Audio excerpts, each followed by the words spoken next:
შენ ალბათ არ წვნებული ხარ, შაქარი შენ ჯანმრთელობის მთავარი მტერია, ამიტომ როცა მაღაზიაში შედიხარ, უშაქრო კოლას, დიეტურ გაზიანს, სასმელს, ან უშაქრო ტკბილეულს ყიდულობ, გონია რომ ამით სისტემა გატეხე. აღმოჩინე ახალი ბილეთი და ეხლა ყოველგვარი ბარიერის გარეშე შენ გიძლია ტკბილი გემო მიიღო. ეხლა ფიქრობ რომ მე პერსონალიზებული ნუტრიციოლოგიის ერთ-ერთი მაგისტრი შენ ქვეყანაში სხვა ვითომ განათლებული ნუტრიციოლოგები გეტყვი რომ ეს ხელოვნური დამატკობრები შხამია, კიბოს იწვევს და ეგეც იწვევს სისხლში შაქრის ნახტომს, ოღონდ განსხვავებულად და ეგ არის შემოკარგო 1970-იანი წლების მითი. სამწუხაროდ მე სამედიცინო პროფესიონალებს განათლება არ განუახლებიათ, ამათ უსმენენ ფიტნეს მცველებს უსმენენ ინფლუენსერები და აი ესე მოდის დამახინჯებული ინფორმაცია შენამდე. სინამდვილეში კი ბოღ არაფერ შუაშია და არც ხელოვნური დამატკობრები არიან შაქარი. მე დღეს მოგიყვები რეალურად რას აკეთებს ხელოვნური დამატკობრები შენს ორგანიზმზე, როგორ მოქმედებენ ისინი შენს ტვინზე, შენს ნაწლავის მიკროფლორას და რა არის რეალური ის ფასი, რასაც შენ უფასო კალორიებში იხდით. მოდი ჯერ იმაზე შევთანხმდეთ საერთოდ რას ვსვამ, როცა შენ ბუნებრივს მაგიდის შაქარს მიირთმევ, ორგანიზმი იწევს მის დაშლას გლუკოზად და ფრუქტოზად.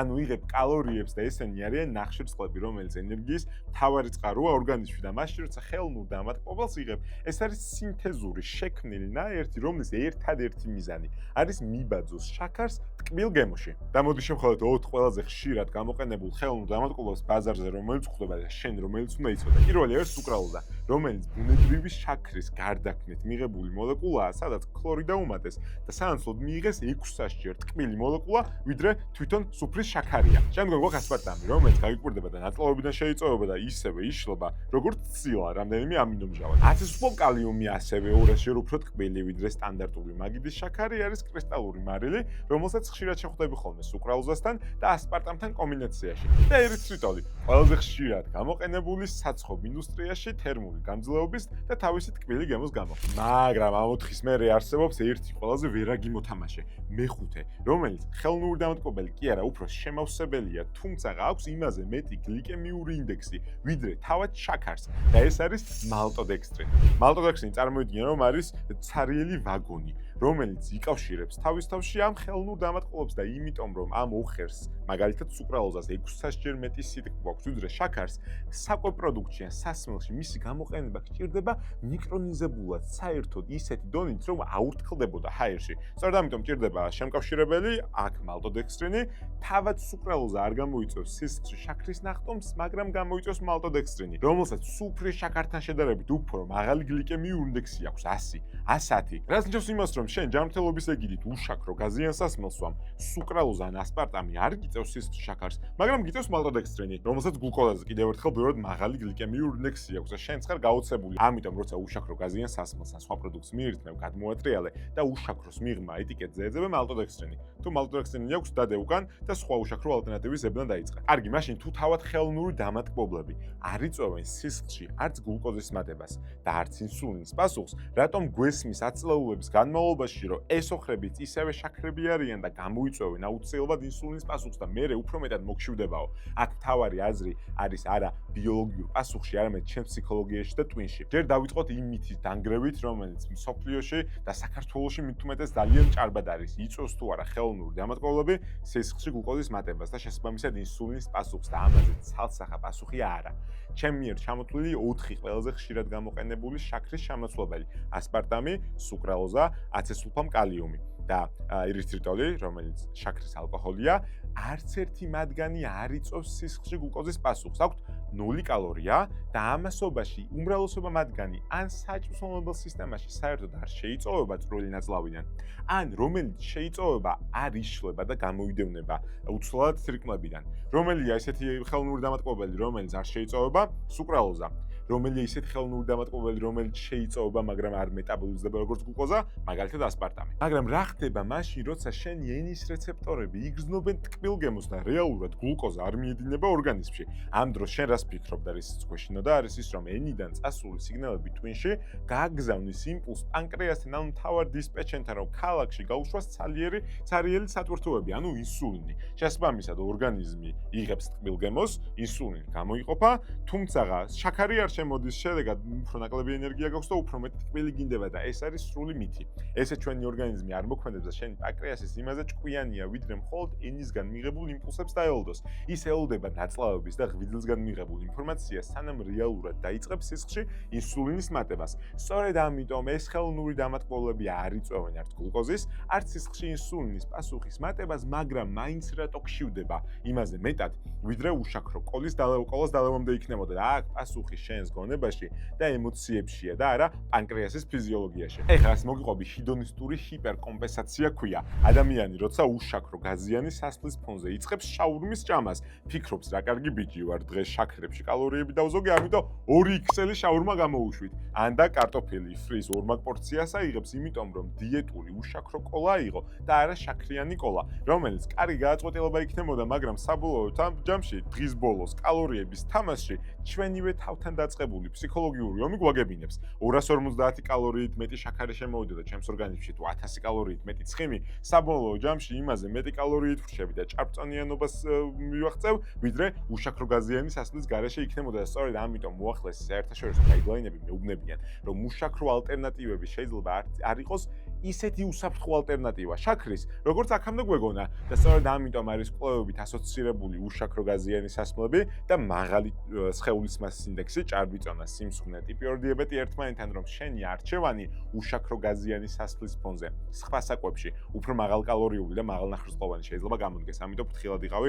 არ მოტყუდა შენ თავთა ფსიქოლოგიურ ომში. კარგი, ახლა რა გავიგეთ, რომ ამ ხელოვნურ დამატკბოლებებს აქვთ 0 კალორია. ამასობაში არ იწვევენ სისხლში გლუკოზის მატებას და ინსულინის პასუხს და შენ ფიქრობ, მაგათ კი არ იწვევენ, მაგრამ სანაცვლოდ კიბოს დამართებენო. და ეს იყო 1970-იან წელს დაშვებული ერთი დიდი აღმოჩენა და ამასობაში შეცდომა, როცა მეცნიერებმა სახარინი, რომელიც ხშირად აღარ გამოიყენება დღეს ხელოვნურ დამატკბობად, იპოვეს, რომ ვირთაგვებში იწვევდა შარდის ბუშტის სიმსივნეების მაღალ რიცხვს. ამის მერე ატყდა ერთი ამბავი პანიკა და წლების შემდგომ ყველა მკვლევარმა აღიარა, რომ შეცდომა დაუშვეს. არასწორი იყო ხელოვნური დამატკბობების დანაშაულება შარდის ბუშტის კიბოს გამოწვევაში, იმიტომ რომ თურმე ვირთხის შარდის ბუშტის ფიზიოლოგია სრულიად განსხვავდება ადამიანისგან. მათი მჟავიანობა და კონკრეტული ცილების შემადგენლობა სრულიად განსხვავებულია და ეს ხელოვნური დამატკბობები სახარინი მათ შორის ქმნიდა ისეთ კრისტალურ კავშირებს მათ შარდის ბუშტში ცილასთან, რომელიც იწვევდა უჯრედების გამრავლებას, რომელსაც მერე შენ კიბოს ეძახი, რომელიც ადამიანისთვის საერთოდ არ არის რელევანტური, რის გამოც FDA და სხვა ორგანიზაციებმა თუნდაც სახარინს თავის დადებული ბლოკი ახსნეს. მიუხედავად იმისა, რომ სახარინი დღეს არ გამოიყენება ჭარბად ხელოვნურ დამატკბობლებში, შარდის ბუშტის კიბო და შემდგომ ხელოვნური დამატკბობლების დანაშაულობა ცალსახად არასწორია და ეს ყველაფერი დატრიალდა 2005 წელს ასპარტამზე. თუმცა უმრავლესობა კლინიკური ორგანიზაციები გვეუბნებიან, რომ რაოდენობა რაცაც შენ ხელოვნური დამატკბობლებით იღებ, იმიტომ რომ ეს სოხერი 600-ჯერ ტკბილია ვიდრე შაქარი. იმდენად მცირე რაოდენობით გამოყენება გვჭირდება ყოველდღიურ პროდუქტებში, რომ თუნდაც 20 კილა გაზიანი უშაქრო სასმელი არის ის ზედაზღვარი, რომელიც უმრავლესობა ადამიანისთვის არის უსაფრთხო ზედაზღვარი. და საინტერესო ისაა, რომ ეს უსაფრთხო ზედაზღვარი რეალურად 100-ჯერ მეტია ვიდრე რეალური საფრთხის შემცველი ზღვარი იქნებოდა და შენ როცა 1 კილა უშაქრო გაზიან სასმელს ვამ, იცოდე რომ დაახლოებით 1000-ჯერ ჩამორჩები იმ რეალურ საფრთხის ზონას, სადაც ხელოვნური დამატკბობლები შეიძლება იყოს ასოცირებული სიმსივნურ პროცესებთან. ანუ რა გამოვიდა ახლა? თორნიკე გეუბნებათ, რომ აიღეთ უშაქრო გაზიანი სასმელი და დაიწყეთ ყუნწვა წყლის მაგივრად თქო და არასწორია, იმიტომ რომ ახლა რეალურად მივოდექით იმ რეალურ საფრთხეს, რომელიც კვლევებით 2022 წელს დიდი მასშტაბურად აფეთქდა და დღემდე განაგრძობს თავისი სიმართლის დამტკიცებას, რაც არის ხელოვნური დამატკბობლების ნეგატიური როლი ჩემს საჭმელს მომნელებელ სისტემაზე. თუმცა უნდა იცოდე, რომ ყველა ხელოვნურ დამატკბობელს აქაც ერთ ქვაბში ვერ მოხარშავ. რა არის აზრი და რისკი? ახლა გამომყევი. რაც მიიღება პირის ღრუდან, შემდგომ ჩადის კუჭში, გადადის წვრილ ნაწლავში, უნდა შევიწოვოთ. ხელოვნური დამატკბობლებისგან ზოგიერთი ვერ შეიწოვება წვრილ ნაწლავში, მაგალითად ესეთია სუკრალოზა.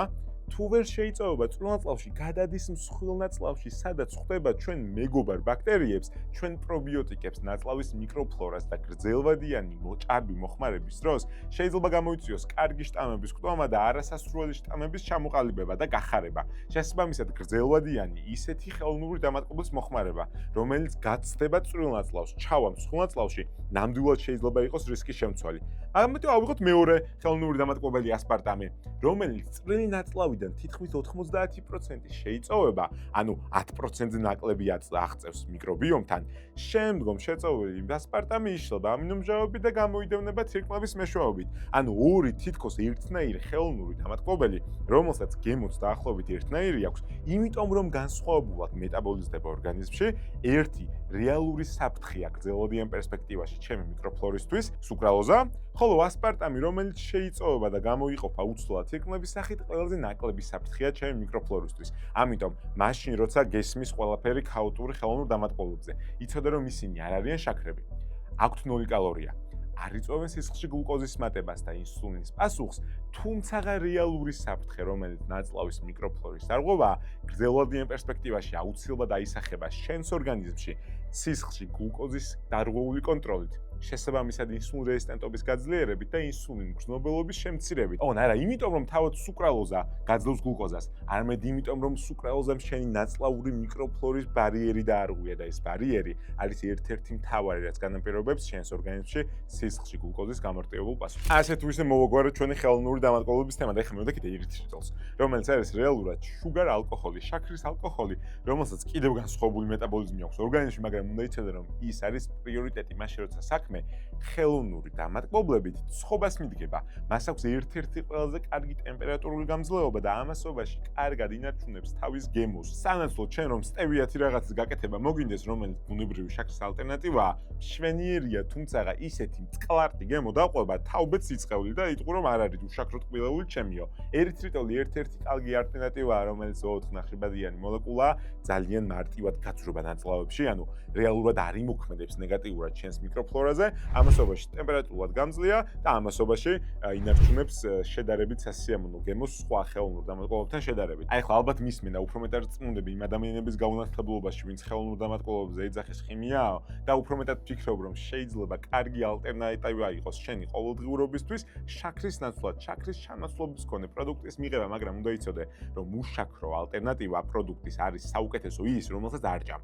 ამით ვგულისხმობ იმას, რომ უშაქრო კოლა, გაზიანი სასმელი, სხვა უშაქრო ალტერნატივები არის და უნდა იყოს მხოლოდ გარდამავალი გზა იმ წერტილამდე, სანამდე შენ ტკბილის მოთხოვნილებას ბოლომდე არ გაიქრობ. ანუ შენ თუ ყოველდღიურად 4 ჭიქა შაქრიან გაზიან სასმელს ვამ, ჩემი პირველი რჩევა იქნება 4 ჭიქა უშაქრო გაზიან სასმელზე გადახვიდე.